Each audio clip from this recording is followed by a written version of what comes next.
Ahmedabad municipal corporation દ્વારા smart સ્કૂલની મોટી વાતો કરવામાં આવે છે, બણગાવ ફૂંકવામાં આવે છે, પરંતુ પૂર્વ અમદાવાદ વિસ્તારમાં આવેલા વિંઝોલ ગામની ગુજરાતી શાળા નંબર 2ના વિદ્યાર્થીઓને જે હાલાકીનો સામનો કરવો પડી રહ્યો છે તેને લઈને અનેક પ્રકારના સવાલ ઉઠી રહ્યા છે। એક તરફ અમદાવાદ મ્યુનિસિપલ કોર્પોરેશન મોટા દાવાઓ કરે છે, સ્માર્ટ સિટીના નામે શ્રેય લેતી હોય છે, પરંતુ જે વાસ્તવિકતા જમીની સ્તર ઉપર જોવા મળે છે તે તદ્દન કંઈક જુદી હોય છે। તેના કારણે અમદાવાદ મ્યુનિસિપલ કોર્પોરેશનના સત્તાધીશોએ પણ આ મામલે શરમ અનુભવવી જોઈએ।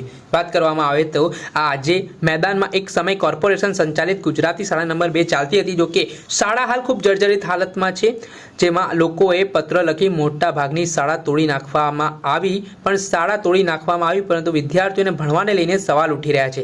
શાળાનો કેટલોક ભાગ રહેવા દઈને 10 ઓરડામાં વિદ્યાર્થીઓને ભણાવવામાં આવી રહ્યા છે। નાના 10 ઓરડાના કારણે વિદ્યાર્થીઓને ભણવામાં પણ ભારે હાલાકી પડી રહી છે। કેટલાક વિદ્યાર્થીઓને બેન્ચીસ નથી મળતી, તેમજ જે આસનિયા હોય તેમના ઉપર બેસીને અભ્યાસ કરવો પડી રહ્યો છે। વળી ક્લાસરૂમમાં જે પણ સળિયા દેખાઈ રહ્યા છે, શાળાનું મકાન જોઈને ખબર પડી જાય કે મકાન કેટલી જર્જરિત હાલતમાં છે। આવા મકાનોમાં વિદ્યાર્થીઓ ભણી રહ્યા છે।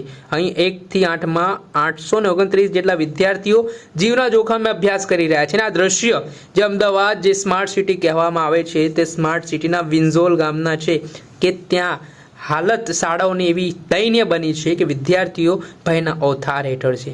પહેલા તો આ મામલે સ્થાનિકોનું પણ નિવેદન સામે આવ્યું છે। તેઓએ શું પોતાની નારાજગી દર્શાવી છે તંત્ર સામે તે સાંભળી લો। વર્ગ ચલાવે છે, હા બેન 2 વર્ષ ચલાવે છે। આમાં શું છોકરાને બહુ તકલીફ પડે છે, એટલે અમારું કહેવાનું છે કે આ જે પાડી કાપેલા મુજબ જલ્દીથી કામ ચાલુ કરવું। વિદ્યાર્થીઓને કઈ રીતે હાલાકી પડે છે?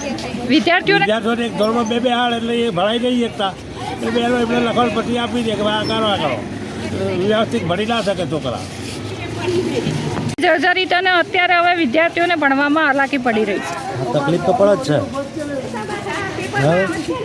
બીજું મેદાન નથી છોકરાઓને, 826 છોકરાઓ સંખ્યા છે બાળકોની, તો નહીં મેદાન, નહીં એટલા રૂમો પૂરતા, એક ક્લાસમાં 2 ધોરણ બેસાડે છે, એટલે આ તકલીફ આવી પડે છે છોકરાઓને। ધોરણમાં છે, બીજા ધોરણમાં 2 વર્ગને બેસાડે છે। હા 2 બેસાડે તો શું પ્રોબ્લેમ થાય છે? છોકરા ભણીને હારકે ને। પડ્યા હતા વિંઝોલ ગામના સ્થાનિકો, તેમણે પોતાનું નિવેદન આપ્યું છે અને જે રીતે ક્યાંક ને ક્યાંક અમદાવાદ મ્યુનિસિપલ કોર્પોરેશનની ઈચ્છા શક્તિનો અભાવ આ શાળામાં કામગીરી કરવામાં દેખાતું હોય તેવું સ્પષ્ટ લાગી રહ્યું છે। આ મામલામાં જે ત્યાં અભ્યાસ કરતા વિદ્યાર્થીઓ છે તેમનું પણ નિવેદન સામે આવ્યું છે। તેઓ શું કહી રહ્યા છે તે સાંભળી લો। પ્રિન્સ કયા ધોરણના ભેગા બેસાડે છે? પહેલા ને બીજા વાળાને ભેગા બેસાડે, પછી ભણાવે કઈ રીતે? ચોપડી પેલી લખવા આપે, ચોપડી લખવા દેશે। અચ્છા, ટીચર અલગ અલગ આવે? એક જ તો પછી કેવી રીતે ભણાવે? ટીચર નામ વાંચી ચોપડી આપી દે, એમ ભરી છે ને કક્કો બોલું લખાવે। ઓકે, હાલ આપે સાંભળ્યા હતા વિદ્યાર્થી જે ગુજરાતી શાળા નંબર 2માં અભ્યાસ કરે છે, તેમણે પણ આ મામલે પોતાનું નિવેદન આપ્યું છે। ત્યારે સમગ્ર બાબત અંગે તંત્રનું કહેવું છે કે નવી શાળા બનાવવા માટે ટેન્ડર કરી વર્ક ઓર્ડર આપી દેવામાં આવ્યું છે અને આગામી થોડા દિવસમાં કામગીરી શરૂ કરવામાં આવશે। હવે સવાલ એ થઈ રહ્યો છે કે કામગીરી ક્યારે શરૂ થશે? હાલ જે ઓરડામાં બાળકો ભણી રહ્યા છે ત્યાં ચોમાસામાં ક્લાસરૂમમાં છત પરથી પાણી ટપકે છે।